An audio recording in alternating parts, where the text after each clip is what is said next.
17 September दैनंदिन ज्ञानेश्वरी अध्याय 18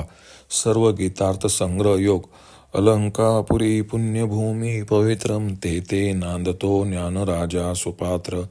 तया आठविता महापुण्यराशी नमस्कार माझा सद्गुरु श्री ज्ञानेश्वरांसी का वस्त्रपणाचे आरोपे मूर्खाप्रती तंतु हारपे नाना मुग्धा पटुलोपे दाऊनी चित्र तैसी जया ज्ञाना जाणून भूत व्यक्ती भिन्ना ऐक्यबोधाची भावना निमोनी गेली मग इंधनी भेटला अणुळू फुलावरी परिमळू काजळ भेदे शकलो चंद्रू जैसा तैसे पदार्थ भेद बुवस जाणून लहान थोर वेश आतले ते राजस ज्ञान येथ आता तामसाचेही लिंग सांगेन ते ओळख चांग डावलया मातंग सदन जैसे यत्तु कृष्ण वदेकम स्मिन कार्ये सक्तम हेतुकम अतत्वार्थवदल्पं च तत्वाम समुद्रारुतम तरी किरीटी हेचे ज्ञान हिंडे विधीचे निवस्त्रेहीन श्रुती पाठ मोरी नग्न म्हणून तया येरी ही शास्त्र बटिकरी जे निंदेचे विटाळवरी ओळविलेसी डोंगरी म्लेच्छ धर्माच्या जेगा ज्ञान ऐसे गुण ग्रहे तामसे घेतले भवे पिसे होऊनिया जे सोयरिके बांधुनेने पदार्थी निषेधून मने नुरोविले जैसे सुने शून्यग्रामी तया तोंडी जे नाडळे का खाता जेने पोळे तेची एक वाळे एर घेनेची पैसाने चोरिता उंदिरू न म्हणे थरू विथरू तेने मांस खायरो काळे गोरे नाना वना माझी बोहरी कडसनी जेविन करी काजीत मेले न विचारे बैसता माशी आगा वाता का वाढलिया साजुक का सडलिया विवेको कावळिया नाही जैसा तैसे निषिद्ध सांडून जावे का विहित आदरे घ्यावे हे विषयाचे निनावे नेनेची जे तुले आड पडे दिठी ते तुले घ्यायची विषयासाठी मग ते द्रव्य वाटे शिष्णोदरा तीर्था तीर्थ हे भाक उदकी नाही सनोळक तृषा डोळे तेची सुख वाचुनिया तयाची वरे खाद्या खाद्य न म्हणे निंदा निद्य तोंडा आवडे ते मेद्य ऐसाची बोधू आणि श्रीजात तितुके त्वचेंद्रियेचे ओळखे तिये विषयी सोयरिके एकच बोधू पै स्वार्थी जे उपकरे तयाची नाम सोयरे देह संबंधून सरे जिये ज्ञाने मृत्यूचे आगवेची अन्न आगवेचे अंगी इंधन तैसे जगाचे आपले धन तामस ज्ञाना ऐसेनी विश्व सकळ जेने विषयोची मानिले केवळ तया एक जान फळ देहभरण आकाश पतिता नीरा जैसा सिंधूची एक थारा तैसे कृत्य जात उदारा लागेची बुजे वाचुनी स्वर्गो नरकू आदी तया हेतु प्रवृत्ती निवृत्ती ये आगवेची राती आजानिवेची जे देह खंडा नाम आत्मा ईश्वर पाशान प्रतिमा या परोती प्रमा ढळवणेने म्हणे पडिलेनी शरीरे केले निसी आत्मा सरे मा भोगावया उरे कोण वेशे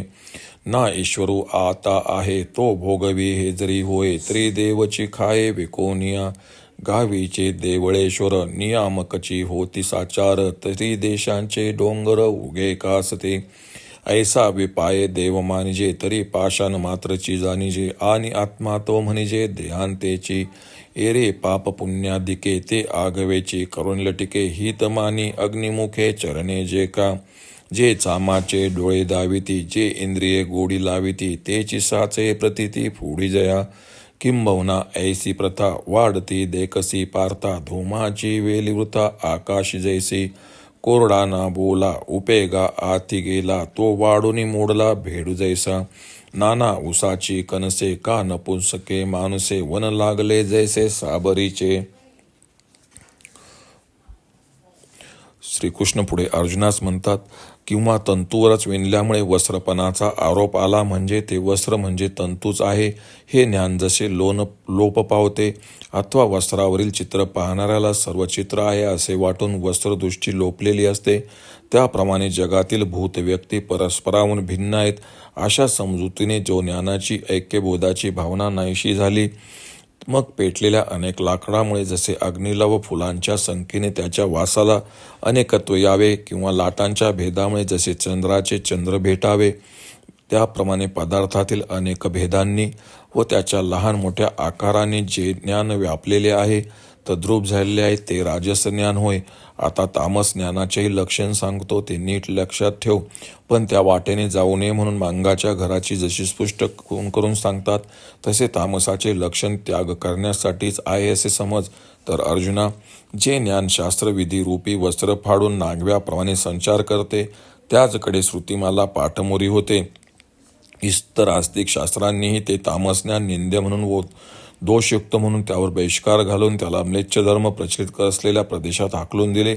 अर्जुना, जे ज्ञान तमोगुण रूपी पिशाचाने पछाडल्यामुळे वेडे होऊन भ्रमण करते, विषय भोगात ज्याला अपपर नाही, त्याला कोणताही पदार्थ निषिद्ध नाही, एखाद्या ओसाड गावातील कुत्र्याप्रमाणे ज्याची स्थिती आहे, त्याच्या तोंडात जे सापडू शकत नाही किंवा जे खाल्ले असता तोंड पोळते तेवढेच हा वर्ज्य करतो, बाकी सर्व चालते. सोने चोरून नेताना उंदीर बऱ्या वाईटाचा विचार करत नाही, किंवा मांसाहारी ते काळे आहे की गोरे आहे हे पाहत नाही, किंवा रानातील वनव्याला जसे वर्ज्यावर्ज नसते, किंवा आपण ज्या पदार्थावर बसलो आहोत तो जिवंत आहे की मेलेला आहे हे माशी पाहत नाही. अरे, अन्न ओकलेले आहे का वाढलेले आहे, ताजे आहे का सडलेले, हा विचार जसा कावळ्या शिवत नाही. हे तामसज्ञान इतके विषयासक्त असते की निषिद्ध म्हणून टाकावे किंवा हे विहित म्हणून आदरपूर्वक घ्यावे असा तिथे मुळीच विवेक नसतो. विषय भोगाच्या लालसेने घेता येण्यासारखे जितके द्रव्य दृष्टीस पडेल तितके हा घेतोच, व मग त्याचा उपयोग कामशांती अथवा उदरशांती याचकडे करतो. तान भागविल ते पाणी व हाच त्याचा उपयोग, यात ते तीर्थ अगर हे साधे पाणी, अशी भाषा ज्याला माहीतही नसते. त्याचप्रमाणे भक्ष्य किंवा अभक्ष्य, निंद्य की अनिंद्य इत्यादींचा ज्याला विचार नसतो, जे आवडेल ते पवित्र हाच त्याचा निश्चय असतो. आणि स्त्री म्हटली की तो भोग्य विषय इतका एकच ज्याला ओळख असते, म्हणून ते तिच्याशी सलगी करायला सदा तत्पर असते.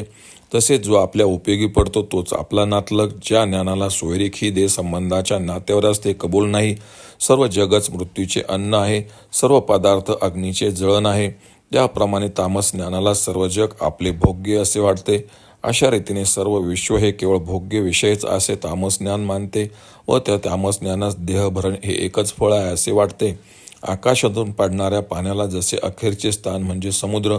तसे सर्व क्रिया पोटासाठी होत असे जे मानते. याशिवाय स्वर्ग किंवा नरक म्हणून काही पदार्थ असून विहित व निषिद्ध ही अनुक्रमे त्याची साधने आहेत. या सर्व गोष्टीविषयी ज्याला पूर्ण अज्ञान आहे, आत्मा म्हणजे शरीर व दगडाची मूर्ती म्हणजेच ईश्वर, या पलीकडे ज्याची बुद्धीची गतीच नाही, त्या ज्ञानाची अशी समज आहे की देहपातानंतर केलेल्या सर्व कर्मांसह आत्मा शरीर हाच आत्मा नाश पावतो. मग तो भोग भोगावयास येथे कोणत्या रूपाने शिल्लक राहणार, किंवा ईश्वर म्हणून कोणी आहे व तो भोग देतो असे म्हणावे तर तसे म्हणता येत नाही, कारण मनुष्य देवालाही विकून उदरनिर्वाह करतो. गावच्या देवळातील ईश्वर जर जगाचे खरोखर शासन करते म्हणावे, तर त्याच गावचे डोंगर ज्यातील पाषाणांचे देव असतात ते स्वस्थ कसे बसतील. म्हणून क्वचित देव आहे असे म्हणावे तर तो केवळ पाषाण आहे, आणि आत्मा म्हणजे शरीरच आहे. इतर पापपुण्यादिकांच्या सर्व गोष्टी खोट्या आहेत असे मानून अग्नीत पडेल ते जसे त्याचे भोग्य, त्याप्रमाणे जी जी गोष्ट भोगता येईल ती ती भोगावी हेच हिताचे आहे. जे चर्मचक्षूंनी दिसते व इंद्रियांना गोड वाटते त्याच गोष्टी खऱ्या असा ज्याचा निश्चय आहे. किंबहुना अर्जुना, आकाशात उंच जाणाऱ्या धुरांच्या लोटाप्रमाणे ज्याच्या बुद्धीची व्यर्थ वाढ होते, जो सुका असला किंवा ओला असला तरी कामाला येत नाही, असा भेंडाचा वृक्ष जसा व्यर्थच मोठा होऊन मोडावा, अथवा उसांची कणसे अथवा नपुसंग मनुष्य किंवा निवडुंगांची राणी जशी निरुपयोगी असतात. ओम श्री रुक्मिणी पांडुरंगाय नमः. ओम श्री ज्ञानराज माऊली नमः.